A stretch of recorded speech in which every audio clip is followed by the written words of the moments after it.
चलो तो हम लोग पिछले क्लास में हम लोग कहा था क्वेश्चन नंबर 3 तक बनाए थे। ठीक है, क्वेश्चन नंबर 4 देखो क्या कह रहा है। कह रहा है कि prove that triangle ABD congruent triangle ACD, यानी कि triangle ABD congruent triangle ACD। दूसरा नंबर क्या प्रूव करना है, angle B equal to angle C, यानी कि ये एंगल इस एंगल के इक्वल है। तीसरा नंबर क्या प्रूव करना है, angle ADB equal to angle ADC। Angle ADB और ADC मतलब ये एंगल इस एंगल के इक्वल है, इस एंगल के इक्वल है। चौथा नंबर क्या बोल रहा है, angle ADB equal to 90 degree. ये इक्वल तो है ही, इसको 90 डिग्री भी प्रूफ करना है। समझ में आ गया। तो हम लोग क्या करेंगे, देखो सबसे पहले ये चारों दे दिया गया है, तो सबसे पहले हम लोग का है ट्रायंगल ABD और ACD को कॉन्ग्रुएंट करना। तो हम लोग उसी दो ट्रायंगल पे चर्चा करेंगे, कोई दिक्कत, यानी कि सबसे पहले हम लोग क्या लिखेंगे, गिवन दैट। तो गिवन दैट में हम लोग को क्या दिया हुआ है, देखो AB इक्वल टू क्या है, AC, और क्या है BD इक्वल टू CD। दिया कि नहीं दिया, इतना कुछ दिया हुआ था। इसके बाद हम लोग लिखेंगे टू प्रूव दैट।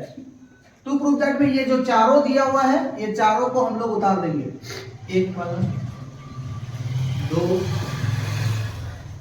तीन, चार। ये चार का चार प्रूफ करने का हम लोग यहाँ पे लिख देंगे। ठीक है, अब हम लोग क्या करेंगे, प्रूफ लिखेंगे,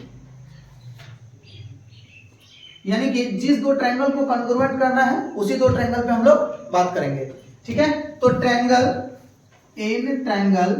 ABD and triangle ACD। Triangle ABD में, और हम लोग को क्या बोले थे हम, कि किसी भी दो ट्रायंगल को कॉन्ग्रुएंट करने के लिए एक ट्रायंगल का 3 पार्ट्स दूसरे ट्रायंगल के 3 पार्ट्स का इक्वल होना चाहिए। वो क्राइटेरिया को फुलफिल करते हुए, नहीं तो बताए थे जो उसका क्राइटेरिया है, 5 जो क्राइटेरिया बताए थे। तो देखो कितना आसानी से ये बन जाएगा, यानी कि AB इक्वल टू तुम्हारा हो जाएगा AC, BD इक्वल टू हो जाएगा CD, और एक हो जाएगा AD equal to AD, common side. ठीक है, समझ में आया। तो जब तीन चीज हम लोग का बराबर हो गया, यानी कि लिख सकते हैं ट्रायंगल ABD कॉन्ग्रुएंट। लेकिन हम बार बार बोले हैं कि इस ट्रायंगल को लिखने से पहले हम लोग जो रूल बताए थे उसको जरूर चेक कर लेना। ABD मतलब डबल डैश से सिंगल की ओर, यानी कि इसमें भी डबल से सिंगल की ओर, यानी कि ACD। तो ये दिया हुआ है, कोई दिक्कत नहीं है। तो ट्रायंगल क्या हो जाएगा, ACD।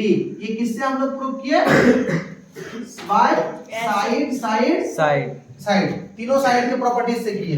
ठीक है, अब हम लोग देखो इसको यहां से करने के बाद क्या लिखेंगे। ठीक है, ये तो देखो अब इसको लिखने के बाद हम लोग क्या करते हैं। ठीक है, अब हमें क्या दिखाना है दूसरा नंबर पे, कि angle ABD equal to angle ACD है। तो हम लोग कॉन्ग्रुएंस ऑफ ट्रायंगल के क्राइटेरिया से जानते हैं, क्या जानते हैं, यानी कि CPCT रूल से, कि किसी भी दो कॉन्ग्रुएंट ट्रायंगल का इक्वल एंगल का अपोजिट साइड इक्वल होता है, और इक्वल साइड का अपोजिट एंगल भी क्या होता है, इक्वल होता है। तो जैसे हम लोग क्या कर दिए, प्रूफ कर दिए कि ट्रायंगल ABD कॉन्ग्रुएंट ट्रायंगल क्या है, ACD। जब दो ट्रायंगल कॉन्ग्रुएंट है, और इस पे हम लोग ये भी जानते हैं कि AD और AD दोनों का इक्वल है कि नहीं है।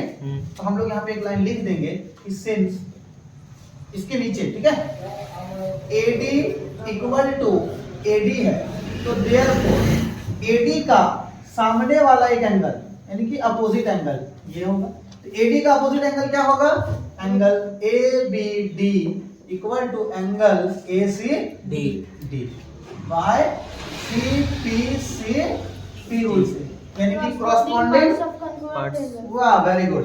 चलो ये समझ में आ गया। दूसरा क्या प्रूव करना है, तीसरा हम लोग को, कि ये दो एंगल इक्वल है। तो देखो इसमें भी कोई दिक्कत नहीं है, हम लोग लिख सकते हैं सिंस AB इक्वल टू क्या है, AC है कि नहीं, AB इक्वल टू AC।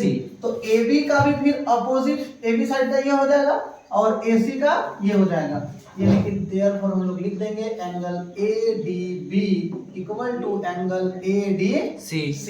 ये हो गया। अब जब ये दोनों एंगल इक्वल हो गया, चौथा हम लोग को प्रूफ क्या करना है कि ADB एक राइट एंगल है, यही ना प्रूफ करना है। तो देखो हम लोग कितना आसानी से इसको प्रूफ करेंगे। जैसे अब ये दोनों एंगल इक्वल हुआ तो दो एंगल इक्वल हुआ, हम लोग ये भी जानते हैं कि किसी भी स्ट्रेट लाइन पे अगर एंगल बनता है तो उसका सम कितना होता है रे?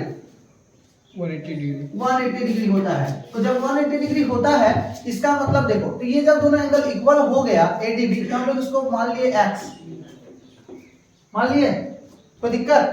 अब हम लोग क्या करेंगे, देखो angle ADB plus angle ADC, ये दोनों एक स्ट्रेट लाइन पे है, तो दोनों का सम कितना होगा? 180। ये दोनों हम लोग कितना माने हैं? x।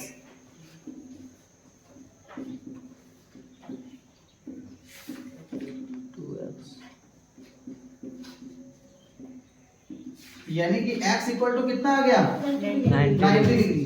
x equal to 90 degree आया, इसका मतलब x क्या है? देयरफॉर एंगल ADB हो गया equal to angle ADC equal to कितना हो जाएगा? 90 डिग्री। कि चौथा नंबर भी हम लोग का क्या हो गया? प्रूफ हो गया। प्रूफ हो गया। चलो ठीक है। अच्छा तुम लोग को ये वीडियो नीचे में नहीं आ रहा था? नहीं। देखो इस यहाँ तक तो समझ में आ गया होगा कॉमन साइड। हाँ। इसके नीचे हम क्या लिखे हैं? इसके नीचे बस ये जो प्रूफ करना है, इनकी दो ट्रायंगल को, ये वाला यहाँ पे क्या लिखना है? यहाँ पे लिखना है therefore triangle ABD congruent triangle ACD by SSS, यानी कि साइड साइड साइड, बस यही चीज लिखते हैं। इसके बाद जो था, यानी कि इसके बाद यहाँ पे वो लिखा हुआ था। चल क्वेश्चन नंबर 5। क्वेश्चन नंबर 5 क्या कहता है? Then the given figure prove that triangle ACB congruent triangle ECD।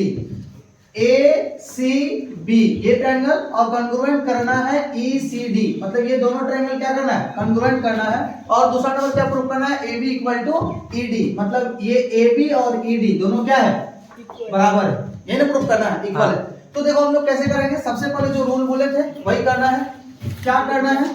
Given that जो दिया हुआ है हम लोग देख सकते हैं, क्या देख सकते हैं? AC इक्वल टू EC ये दिया हुआ है, और क्या दिया हुआ है?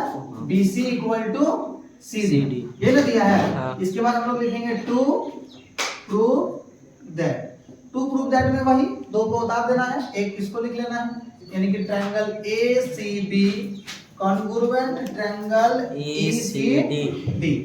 दूसरा क्या है? AB equal to ED। कर लिया? समझ में आ गया?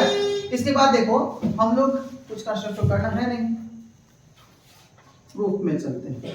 जिस दो ट्रायंगल को कॉन्ग्रुएंट करना है उसी दो ट्रायंगल पे हम लोग बात करेंगे, ठीक है?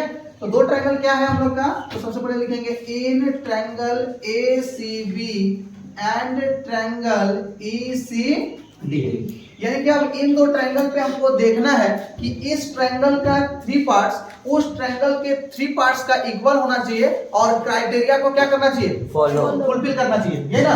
तो देखो इन ट्रायंगल ACB और ECD में एक साइड एक ठो बराबर हो गया, एक ये हो गया और एक ये हो गया, तो 3 साइड तो इक्वल होगा नहीं, क्योंकि दूसरा नंबर प्रूफ उसी को करना है क्या नहीं करना है? तो देखो इसमें बड़ा आसानी से हो गया, साइड है लेकिन ये एंगल इस एंगल का इक्वल है, वर्टिकली अपोजिट एंगल बोलते हैं कि नहीं बोलते हैं? तो हम लोग सीधा उसी को लिख देंगे। देखो किधर से भी स्टार्ट कर सकते हैं, AC इक्वल टू क्या होगा? C, फिर angle ACB equal to angle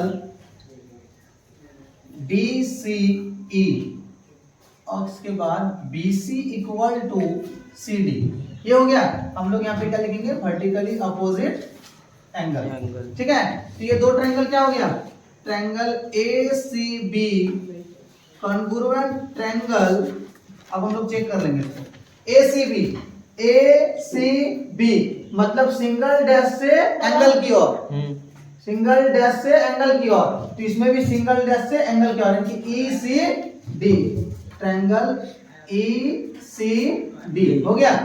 इसके बाद हम लोग जानते हैं, क्या जानते हैं कि किसी भी दो कॉन्ग्रुएंट ट्रायंगल का इक्वल एंगल का अपोजिट साइड भी क्या होता है, इक्वल होता है। तो देखो ये इक्वल एंगल इसका है, तो इसका अपोजिट साइड ए बी इसके अपोजिट साइड के इक्वल होगा। तो हम लोग यहाँ पे कर लेंगे since angle A C B equal to angle D C E, ठीक है। देयरफॉर हम लोग का क्या हो जाएगा, A B equal to D E by C P C T सी दे दो, क्योंकि तुम लोग का इसमें एक जुड़ा हुआ है देखो बुक में, यानी कि corresponding parts of congruent triangle also congruent, ठीक है। तो देखो ये क्वेश्चन नंबर 5